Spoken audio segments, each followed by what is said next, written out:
نوجوان سیدنا علی کی خدمت میں حاضر ہوا اور آ کر عرض کی، اے امیر المومنین، میری ماں نے 9 ماہ تک مجھے شکم میں رکھا، پھر وضع کے بعد 2 سال تک مجھے دودھ پلایا۔ جب میں جوان ہو گیا تو اس نے مجھے گھر سے نکال دیا اور میری فرزندی سے انکار کر بیٹھی، اور اب کہتی ہے کہ وہ اسے پہچانتی بھی نہیں۔ امیر المومنین، تیری والدہ کہاں ہے؟ نوجوان، فلان قبیلہ کے فلان مکان میں رہتی ہے۔ امیر المومنین، اس نوجوان کی ماں کو میرے پاس لایا جائے۔ آپ کے حکم کی تعمیل کی گئی اور فوراً اس عورت کو اس کے 4 بھائیوں اور 40 مصنوعی گواہوں سمیت لایا گیا، جو اس بات کی قسم کھاتے تھے کہ یہ عورت اس نوجوان کو جانتی بھی نہیں، بلکہ یہ نوجوان جھوٹا اور ظالمانہ دعویٰ کر رہا ہے۔ اس کا مطلب اس بات کہنے سے یہ ہے کہ وہ اس عورت کو اس کے قبیلے میں ذلیل کرے، حالانکہ اس عورت کا ابھی نکاح ہی نہیں ہوا، پھر یہ بچہ کہاں سے جنی؟ یہ تو اس وقت تک پاک دامن ہے۔ امیر المومنین، اے نوجوان، تو کیا کہتا ہے؟ نوجوان، اے امیر المومنین، خدا کی قسم، یہ میری ماں ہے، اس نے مجھے جنا اور دودھ پلایا اور پھر گھر سے نکال دیا۔ امیر المومنین، اے عورت، یہ لڑکا کیا کہتا ہے؟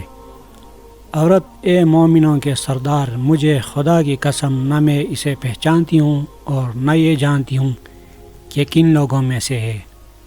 یہ مجھے خواہ مخواہ ذلیل کرنا چاہتا ہے۔ میں ایک قریشی لڑکی ہوں اور ابھی تک کنواری ہوں۔ امیر المومنین، تو کیا اس معاملہ میں تیرے پاس گواہ ہے؟ عورت، ہاں، یہ ہے۔ اس کے بعد فوراً 40 گواہ قسم کھانے والے آگے بڑھے، جنہوں نے قسمیں کھا کر عورت کے حق میں گواہی دے دی اور نوجوان کو جھوٹا بتا دیا۔ امیر المومنین، اچھا، تو آج میں تمہارے درمیان ایسا فیصلہ نافذ کروں گا جس کو مالک عرش بالائے عرش پسند فرمائے گا۔ کیوں اے عورت، تیرا کوئی ولی ہے؟ عورت، کیوں نہیں، یہ میرے بھائی ہے۔ امیر المومنین اس کے بھائیوں سے مخاطب ہو کر، کیا میرا حکم تمہارے لیے اور تمہاری بہن کے لیے قابل قبول ہوگا؟ چاروں بھائی، ہاں ہاں، کیوں نہیں، امیر المومنین جو فرمائے ہمیں منظور ہے۔ امیر المومنین، میں خدا کو اور حاضرین کو گواہ بناتا ہوں کہ میں نے بلا شک اس عورت کو اس نوجوان کے ساتھ بیاہ دیا 400 نقد درہموں کے مہر پر۔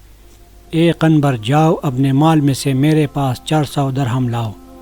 قنبر نے فوراً تعمیل حکم کی اور ان درہموں کو نوجوان کے ہاتھ میں رکھ دیا۔ امیر المومنین، اے نوجوان، ان درہموں کو اپنی عورت کی گود میں ڈال دے اور جاؤ اب میرے پاس اس حالت میں آنا کہ تجھ میں نہانے کا اثر ہو۔ نوجوان یہ ارشاد سن کر اٹھا اور درہم عورت کی گود میں ڈال دیے۔ عورت چلا کر، اے امیر المومنین، جہنم جہنم، کیا آپ یہ چاہتے ہیں کہ آپ مجھے میری فرزند سے بیاہ دیں؟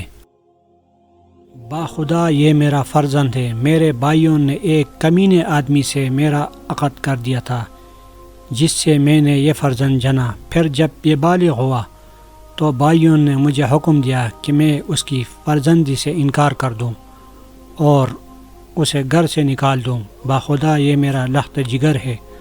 امیر المومنین، اچھا، جاؤ اپنے فرزند کو اپنے گھر لے جاؤ۔